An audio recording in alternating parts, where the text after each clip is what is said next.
الحمد لله رب العالمين والصلاة والسلام على سيد الأنبياء والمرسلين وعلى آله وأصحابه أجمعين. أما بعد فأعوذ بالله من الشيطان الرجيم. بسم الله الرحمن الرحيم. واركعوا مع الراكعين. صدق اللہ العظیم. حضرات، کچھ دنوں سے میں آپ کو مختلف عبادات کے بالخصوص نماز کے اسرار اور راز بیان کر رہا ہوں اور اس کے اندر چھپے ہوئے بے شمار فوائد جو ہیں ان کی تفصیلات عرض کر رہا ہوں. آج میں نماز با جماعت کے دینی اور دنیاوی فوائد بیان کروں گا. ان فوائد کو جاننا ضروری نہیں. نماز کی قبولیت ان کے بغیر بھی ہوتی ہے، بلکہ نماز کی قبولیت صرف اور صرف اس صورت میں ہوتی ہے کہ جب اللہ کی رضا کے لیے پڑھی جائے. اگر دنیاوی یا مفادات کو سامنے رکھ کر کہ مجھے یہ فائدے حاصل ہو جائے نماز پڑھی جائے تو پھر تو شاید اس کا ثواب بھی نہ ملے. ہاں، البتہ اللہ کی رضا مقصود ہو حقیقتاً اور ضمناً کہ یہ فائدے بھی حاصل ہو جائیں گے تو پھر کوئی حرج نہیں. کیونکہ اگر ہم اس کو شرط عائد کر دیں کہ یہ فائدے جانے تو نماز قبول ہو تو اس کا مطلب ہے سیدھے سادھے مسلمانوں کو پھر تو نماز کا کوئی فائدہ ہی نہ ہو، اس کو ثواب ہی نہ ہو.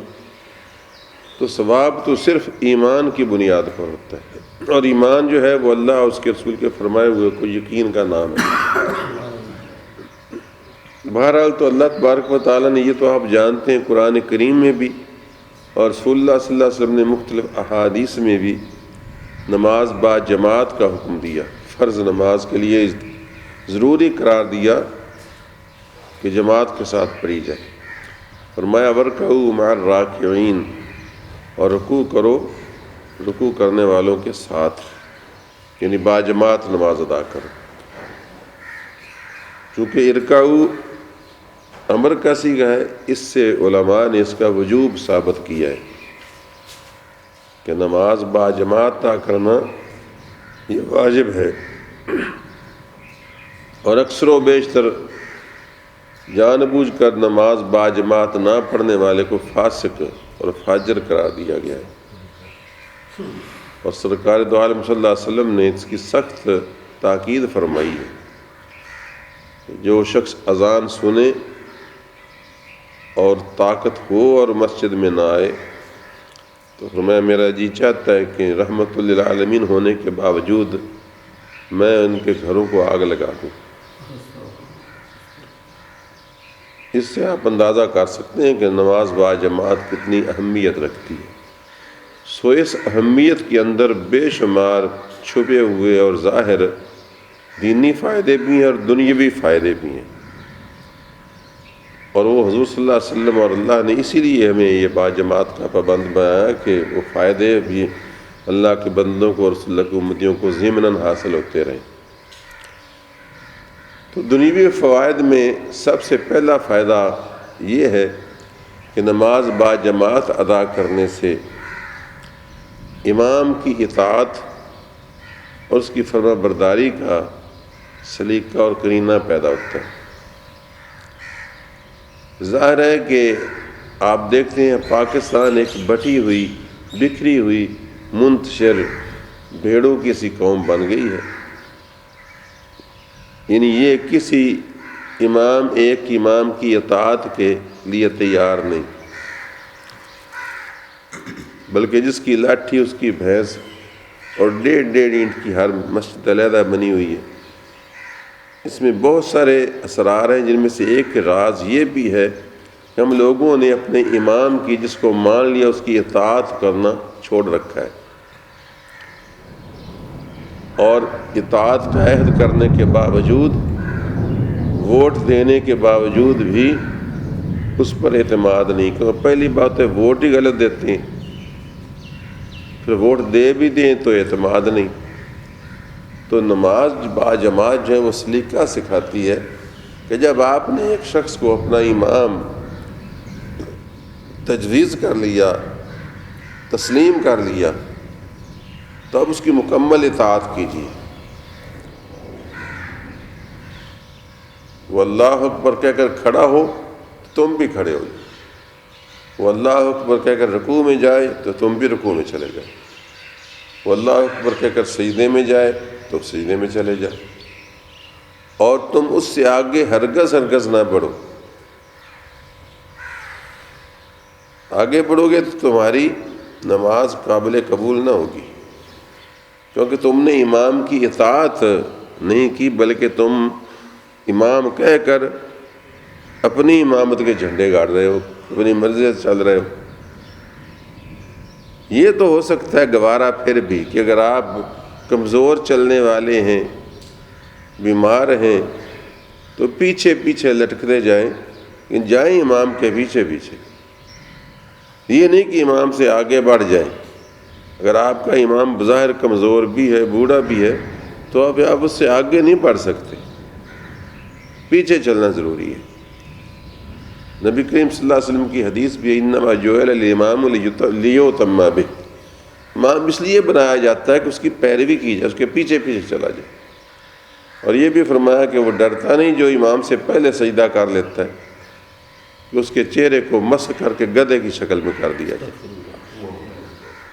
مطلب یہ کہ اللہ تعالیٰ کو اتنا ناپسندیدہ ہے امام کی اطاعت سے رخ پھیرنا اور امام سے آگے بڑھنے کی کوشش کرنا، 30 مارخہ سمجھنا، اپنے آپ کو سیانہ سمجھنا، کہ اللہ تعالیٰ کو کتنا ناپسند ہے کہ اگر وہ اس کی صورت مسخ کر دے تو گویا اللہ تعالیٰ نے کوئی زیادتی نہیں کی اس پر۔ تو اس سے امام کا تعین پہلے قصد رائے سے تعین کیا جائے، پھر اس کی مکمل اطاعت اور فرما برداری کی جائے، جب تک کہ وہ ایسا کام نہ کرے جو اللہ کی رضا کے خلاف ہے، کہ نماز چھوڑ کر چل دے، تو پھر بھی تم نیا امام تجویز کرو۔ یہ نہیں ہے کہ تم خود سری سے اپنی من مانی کرنے لگو۔ تو اس سے امام کی اطاعت اور ایک امام کے چناؤ انتخاب اور اس کی مکمل فرما برداری کا سبق ملتا ہے۔ یہ ایک فائدہ ہوا، دنیاوی فائدہ ہے۔ دوسرا فائدہ یہ ہوا کہ جماعت سے جمعیت پیدا ہوتی ہے، اتفاق اور اتحاد کا سبق ملتا ہے کہ سب مسلمان آپس میں مل جل کر رہیں، اتفاق سے رہیں۔ پھر اس اتفاق کی کئی صورتیں کہ ایک محلے کے لیول پر اتفاق ہے، پھر ایک عید ہوتی ہے یا جمعہ ہوتا ہے، وہ ایک وسیع تر ایک محلوں پر مشتمل جماعت کا ایک باہمی اتفاق اور اتحاد ہے۔ ایک نماز عید ہوتی ہے جو سال بعد اکٹھی پڑھنے کا حکم ہے۔ یہ مولویوں نے اپنی مرضی سے ہر گھر میں نماز جماعت عید شروع کر دی ہے، بلکہ حادث تو یہ ہے کہ جہاں جمعہ بھی نہیں ہوتا وہاں عید ہوتی ہے۔ حالانکہ یہ تو جہاں جمعہ ہوتا ہے وہاں بھی نہیں ہونی چاہیے، یہ تو پورے شہر میں ایک ہونی چاہیے۔ بلکہ پرانے زمانے میں ہمارے اسلاف ایک عیدگاہ بنایا کرتے تھے ہر شہر میں، جو سال کے بعد وہ اس عیدگاہ میں اکٹھے ہوتے تھے۔ اور مجھے اچھی طرح یاد ہے کس زمانے میں یہ چنڈور کے راستے پر جو جگہ ہے، خواجہ محمد اکبر کے زمانے میں، سب مولانا سعد اللہ کے زمانے میں سارا شہر وہاں عید پڑتا تھا۔ پھر ایک وقت آیا کہ قبلہ فقیہ اعظم رحمۃ اللہ تعالیٰ علیہ کے ہاں وہاں بڑی عید ہوتی تھی۔ پھر ایسا ایسا چھوٹی چھوٹی منڈی میں بھی شروع ہو گئی، کیونکہ منڈی کا دھڑا دارالعلوم کے زیر اثر پہلے ابتدا میں نہیں تھا۔ یہ میرے آنے کے بعد جب مجھ سے کچھ پیش رو جو تھے ان کے بعد یہ دارالعلوم سے وابستہ ہوا، ورنہ مجھے اچھی طرح یاد ہے کہ منڈی کا دھڑا علیحدہ تھا۔ اور قبلہ حافظ محمد عبداللہ صاحب کو 1-2 مرتبہ حضرت صاحب نے ذرائع شفقت دارالعلوم کے سالانہ جلسے میں تقریر اپنا تلاوت کا موقع دیا تھا اور آپ نے تلاوت کی تھی۔ ورنہ قبلہ حافظ صاحب بھی عام طور پہ اتنے زیادہ درس پر نہیں جاتے تھے، مرید بھی وہ کرما والے کے ہوئے، چونکہ شیخ کرما والوں کے ساتھ وابستہ تھا۔ میں پوری ہسٹری جانتا ہوں۔ آج کہتے پھریں شیخ حضرات کے ہم فقی اعظم کے نام لیوا ہیں، اور ہیں بھی اب نام لیوا، لیکن ابتدا میں ایسا نہیں تھا۔ یہ کچھ تھوڑا سا صدر صاحب کی وجہ سے ہوا کہ مجھ سے پیش رو وہ تھے خطیب، پہلے قصور سے آیا کرتے تھے، لیکن پھر بعد میں میرے ہاتھ میں آئی تو پھر ہم 100% ہی حضرت صاحب کے عقیدت مند ہو گئے اور سب آنے جانے لگے، اور چونکہ یہاں عید اور جمعہ چل رہا تھا تو پھر وہ چلتا ہی رہا۔ تو شہر میں یہ پھر بھی یہ 2 جمعے ہوتے تھے، ایک حضرت صاحب کا اور ایک اللہ منڈی کا، اور کوئی جمعے نہیں ہوتے تھے۔ بعد میں پھر آہستہ آہستہ تیسرا، پھر چوتھا، پھر 5واں، پھر 6واں، پھر اب میرے خیال سینکڑوں جمعے ہوتے ہیں۔ تو یہ امت کو پارا پارا کر دینے والی بات ہے۔ اللہ تبارک و تعالیٰ نے چاہا ہے کہ امت مسلمہ میں اتفاق اور اتحاد رہے، اور نماز با جماعت میں اتفاق اور اتحاد کا پہلا درجہ ہے، پھر جمعے پر دوسرا درجہ ہے، تیسرے پر اتفاق و اتحاد کا یعنی عید پر تیسرا درجہ ہے، پھر اس کے بعد عالمی حج کا جو اجتماع ہے وہ چوتھا اور آخری درجہ ہے، کہ وہ تمام عالمی لیول پر ایک اتفاق اور اتحاد کا منظر پیش کیا جاتا ہے، اور مسلمانوں کو اس پر بجا طور پر فخر کرنا چاہیے کہ دنیا کا کوئی مذہب بھی ایسا نہیں جس کے پیروکار سال کے بعد زندگی میں ایک بار تمام دنیا بھر کے لیول پر ایک جگہ پر اکٹھے ہوتے ہیں، یعنی کہیں اور قبلہ و کعبہ کی طرح یعنی یہ اتفاق اور اتحاد کا منظر پیش نہیں آتا۔ تو یہ اسلام کی خوبیوں میں سے ایک اہم خوبی ہے۔ یہ دوسرا فائدہ ہوا۔ تیسرا فائدہ یہ ہوا کہ نماز با جماعت مساوات سکھاتی ہے، اور متکبرین کا تکبر ٹوٹتا ہے۔ بازار میں کوئی خان ہے، کوئی آوان ہے، کوئی چھچھر ہے، کوئی ملک ہے، کوئی آڑتی ہے، کوئی پلے دار ہے، کوئی سید صاحب ہے، کوئی جلاحہ ہے، لیکن مسجد میں آ کر سب یکساں ہیں۔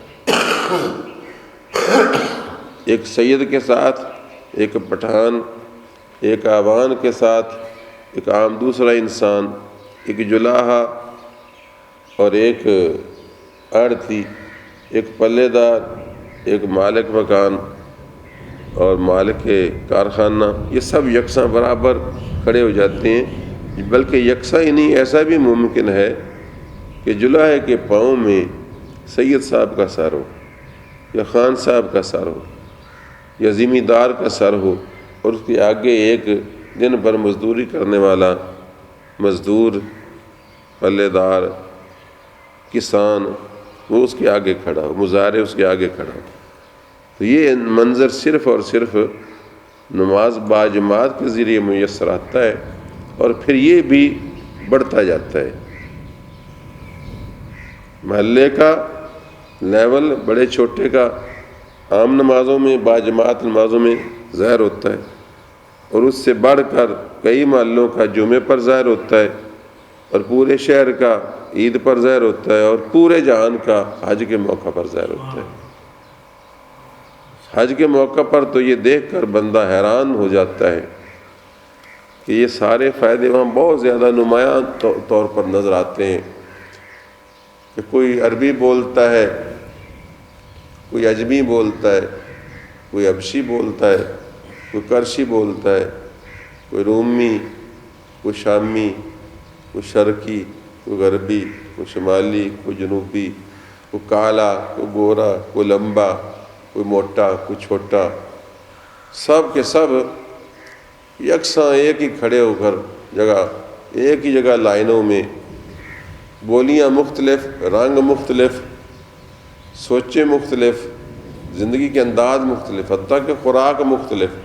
کوئی چاول زیادہ شوق سے کھاتے ہیں، کوئی روٹی شوق سے کھاتے ہیں، کوئی لمبی لمبی موٹی موٹی گول گول روٹیاں کھاتے ہیں، کوئی موٹی موٹی چوڑی روٹیاں کھاتے ہیں، پسندیدہ علیحدہ، سالن علیحدہ، مرچوں کے مقداریں علیحدہ، نیم کا علیحدہ، لیکن دل یکساں دھڑکتے ہیں۔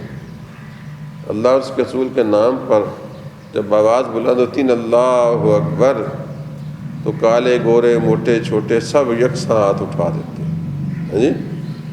اور جب امام اللہ اکبر کہہ کر سجدے میں جاتا ہے تو سب یکساں جاتے ہیں۔ اس منظر کو علامہ اقبال نے اس مشہور شعر میں بیان کیا کہ یہ حالت تو صرف حج پر اور امن کے موقع پر بھی نہیں ہوتی، بلکہ صرف اگر جہاد کے اندر بھی یہی حالت ہوتی ہے۔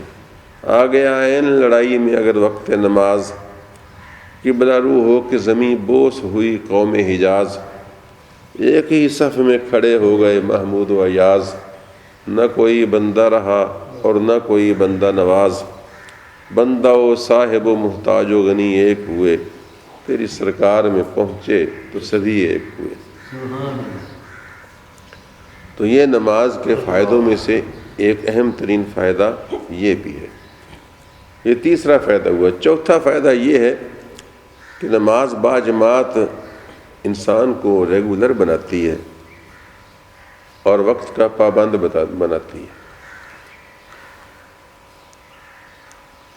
ایک تو یہ ہے کہ آپ باقاعدہ 5 وقت مسجد میں آتے ہیں اور آنے کی ضرورت ہے، چاہے دھوپ ہو، چاہے سردی ہو، چاہے گرمی ہو، چاہے معتدل موسم ہو، بہار ہو یا خزاں ہو، سود ہو یا زیاں ہو، گرمی ہو یا سردی ہو، تندرستی ہو یا بیماری ہو، آپ چل سکتے ہیں، گھٹنوں کے بل بھی چل سکتے ہیں، تو بھی آپ کو حکم ہے کہ مسجد میں آ کر نماز پڑھیں۔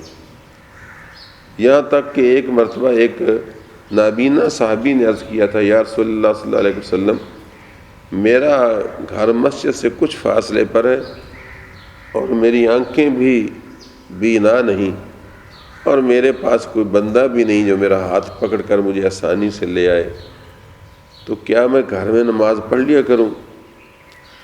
آپ نے فرمایا پڑھ لیا کرو۔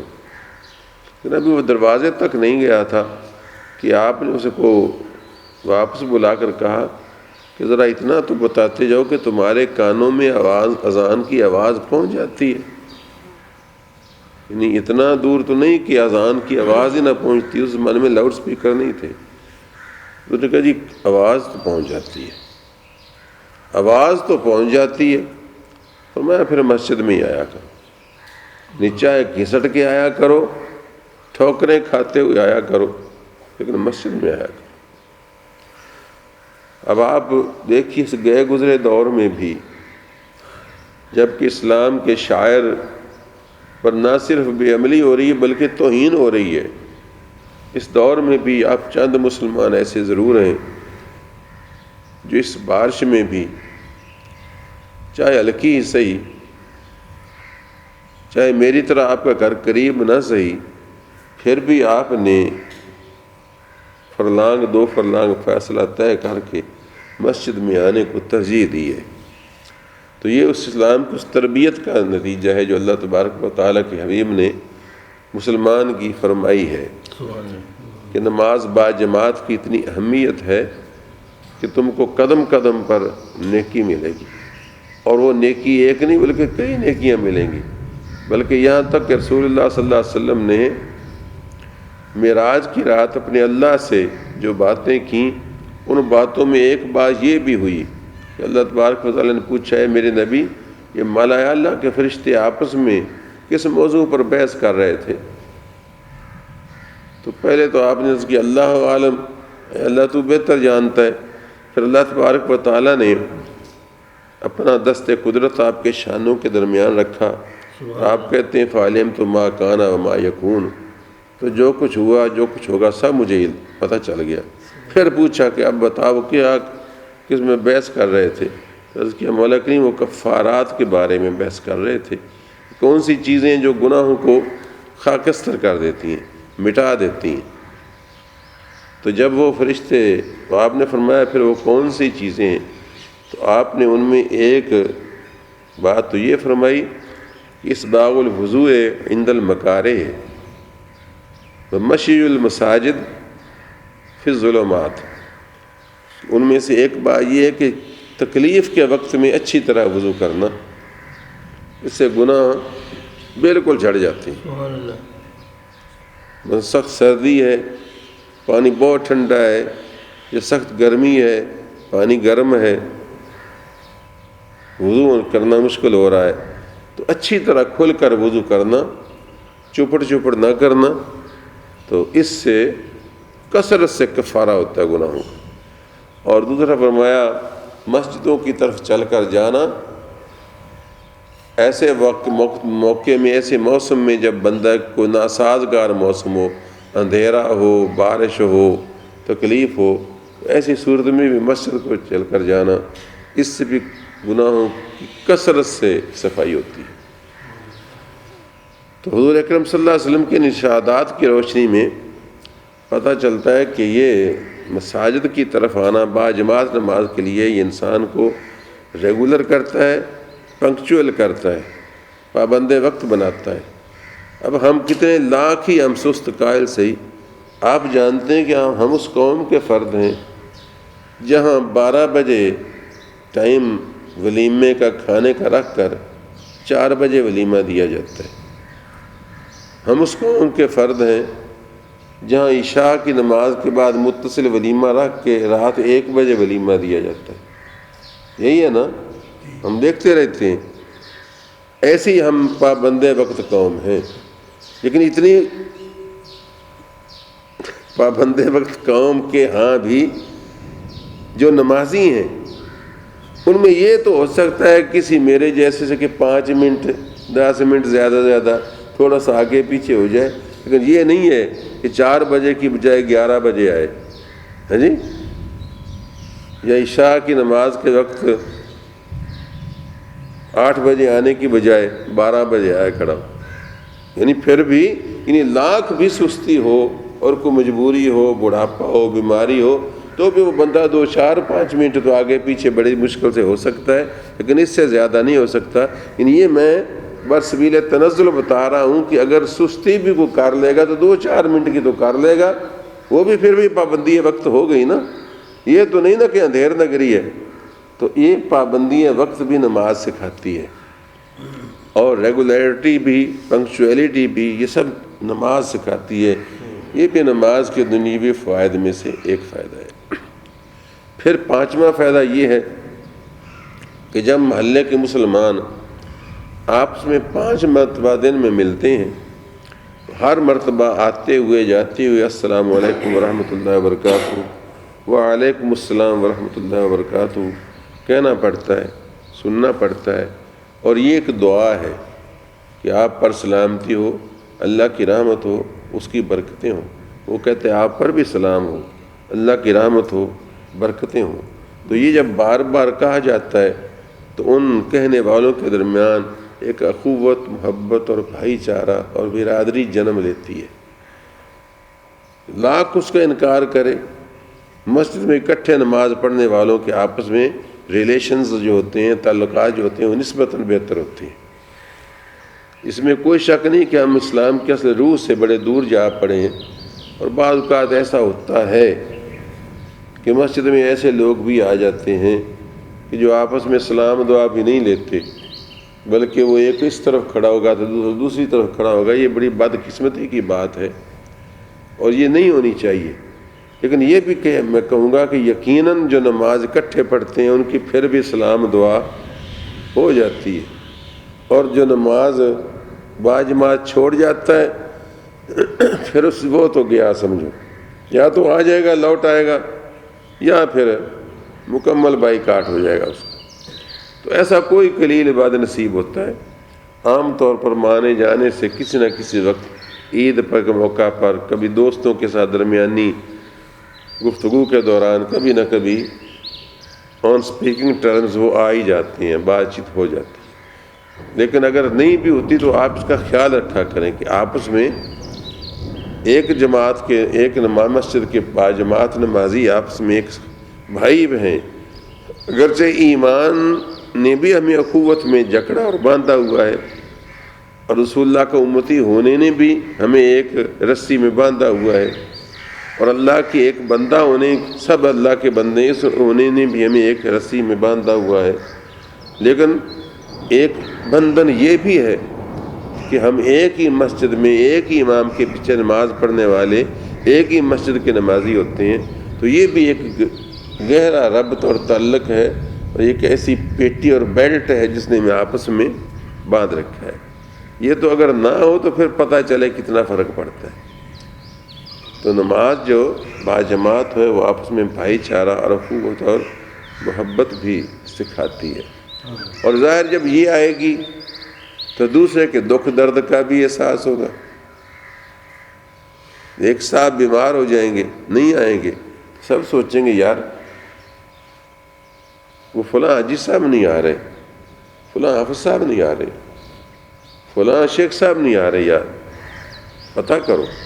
پتہ کیا بیمار ہے جی، عیادت کو گئے، پوچھا حال احوال، کوئی دوائی بتائی، کوئی مدد کی، پتہ چلا پرابلم میں ہے، اس پرابلم کو دور کرنے کی کوشش کی گئی۔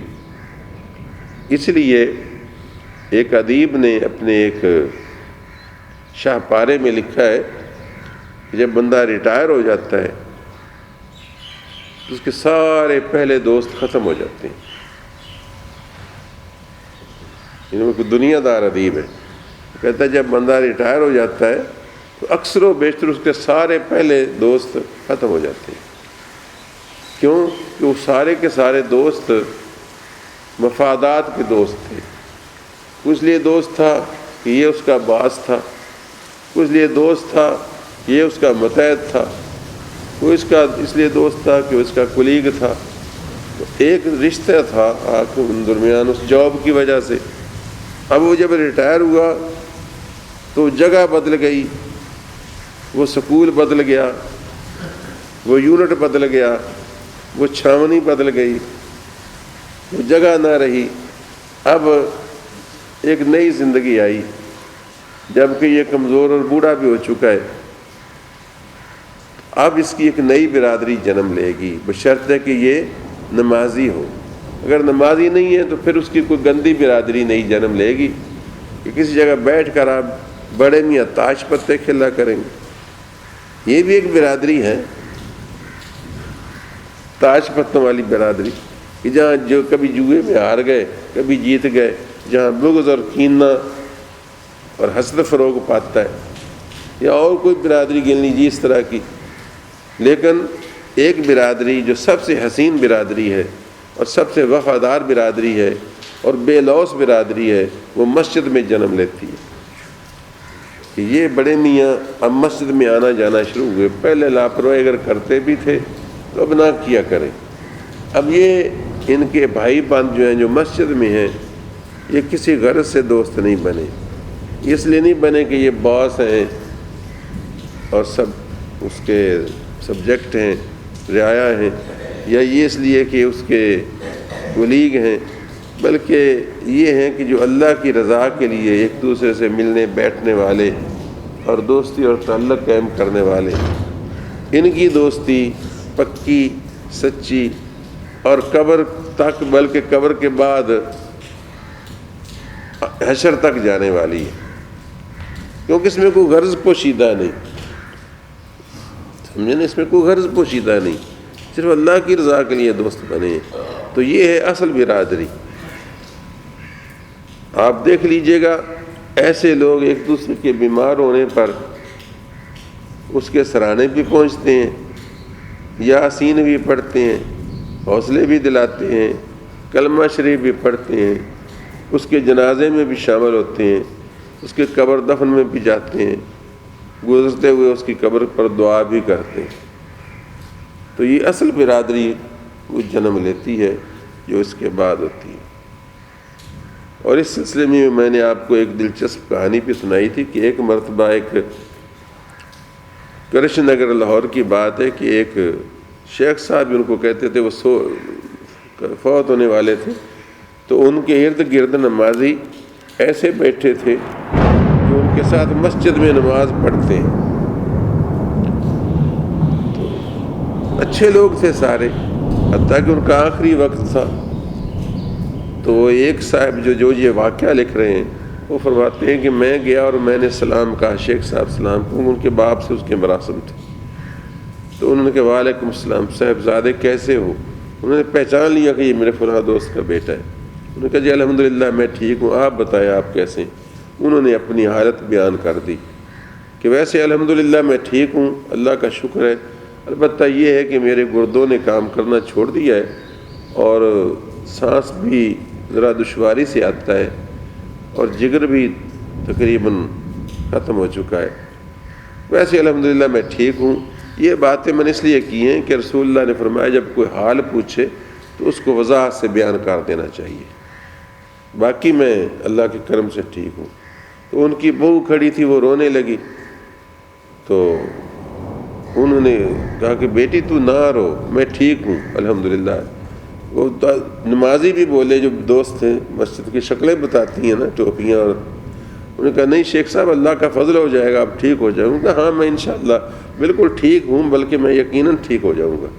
یعنی وہ بھی ایسے راضی برضا شخص تھے، یہاں تک کہ وہ کہتے ہیں کہ میں نے میرے دیکھتے دیکھتے انہوں نے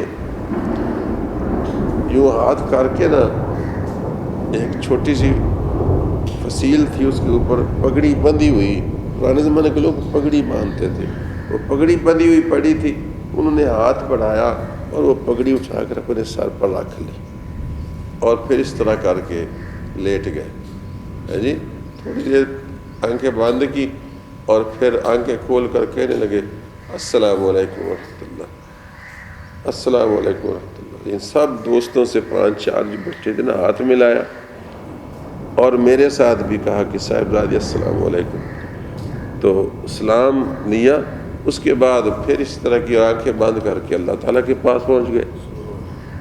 اچھا، اب وہ فیض فرماتے ہیں کہ میں نے سوچا کہ ان کے کیا یہ کیا انہوں نے، اور اگر یہ ایسے ہی جانے والے تھے پگڑی اٹھا کر یہ پہلے رکھی، یہ کیا سلسلہ تھا؟ تو میں نے کہا یہ ان کی پگڑی یوں ہی سر پر پھنسی ہوئی ہے، اتار نہ دیں، کیونکہ فوت ہونے کے بعد عام طور پر وہ پھر اس طرح کی چیزیں اتارتے ہیں کہیں جسم مکڑ نہ جائے یا کچھ۔ تو ان کو ساتھیوں نے کہا نہیں ابھی کچھ دیر رہنے دو، ابھی کچھ دیر رہنے دو، کہ تازہ تازہ، یعنی ابھی ایک لمحہ 2-4 لمحے ہوئے ہیں۔ تو میں نے کہا کہ انہوں نے پگڑی پھر کیوں رکھ لی ایسے اس وقت میں جب یہ اتنی حالت ان کی نازک تھی؟ تو ان کے وہ مسجد کے نمازی، وہ صوفی بھائی ہوں گے، انہوں نے ایک امام سے میری طرح جس آپ سن رہے ہیں نکتے دینی سنے ہوں گے، تو انہوں نے ان میں ایک نے کہا کہ یہ انہوں نے جو پگڑی رکھی اور میں ابھی اتارنے نہیں دے رہا، یہ اس لیے کہ انہوں نے یہ اسرائیل علیہ السلام کے استقبال کے لیے رکھی، انہوں نے موت کا استقبال کیا ہے۔ کیونکہ پرانے زمانے میں رواج تھا جب کسی آنے والوں کو ملتے تھے نا تو ننگے سر نہیں ملتے تھے۔ آج تو یہ رواج ہو چکا ہے کہ لوگ نمازیں بھی ننگے سر پڑھتے ہیں اور راستوں میں بھی ننگے سر پھرتے ہیں۔ یہ ہمارا پرانا دینی کلچر یہ ہے کہ ننگے سر نہیں پھرا کرتے تھے، اور ننگے سر پھرنے والے کو اوباش آدمی سمجھا جاتا تھا، اور اگر کوئی دروازے پر نوک کرتا، دستک دیتا، تو اکثر لوگ ہمارے، بلکہ میرے ابا جی مجھے اچھی طرح یاد ہے، حالانکہ ان کے گلے میں کبھی کبھی قمیض نہیں بھی ہوتی تھی، لیکن باہر سے کوئی آواز دیتا یا دروازے پر دستک ہوتی تو وہ جلدی سے اٹھ کر پہلے پگڑی باندھنا شروع کر دیتے تھے، اور پگڑی باندھ کر آدھا اوپر جہاں لے کر نا پھر باہر نکلتے تھے۔ تو یہ ہمارا ایک دینی کلچر تھا، اور یہ اعزاز تھا آنے والے مہمانوں کو ننگے سر نہیں ملنا چاہیے، یہ اس کی بے ادبی ہے۔ تو انہوں نے یہ پگڑی جو سر رکھی ہے نا، تو اسرائیل علیہ السلام کی اور موت کے اور فرشتوں کے استقبال میں رکھی ہے۔ تو ابھی چونکہ تازہ وقت ہے، ابھی ہو سکتا ہے فرشتے روانہ ہوئے ہوں یا نہ ہوئے ہوں، ابھی تھوڑی دیر تک ان کی دستار ان کے سر پر رہنے دو۔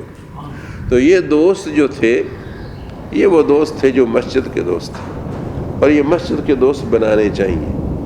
اور میں آپ بار بار تاکید کروں گا کہ آپ یہ چھوڑ دیں باتیں جو آپ ایک مسجد کے نمازی ہو کر، ایک امام کے مقتدی ہو کر کبھی کبھی غائبانہ آپس میں امام کے بارے میں یا ایک دوسرے کے بارے میں جو گلہ غیبت کرتے ہیں یا نا ہم لوگ، اس سے ہمیں مکمل اجتناب کرنا چاہیے، تاکہ نماز باجماعت کے فوائد میں سے جو اہم ترین فائدہ ہے وہ ہمیں میسر رہے، اور ہم ایسے لوگ نہ ہوں یقولون ما لا یفعلون، کہ کہتے کچھ اور ہیں کرتے کچھ اور ہیں۔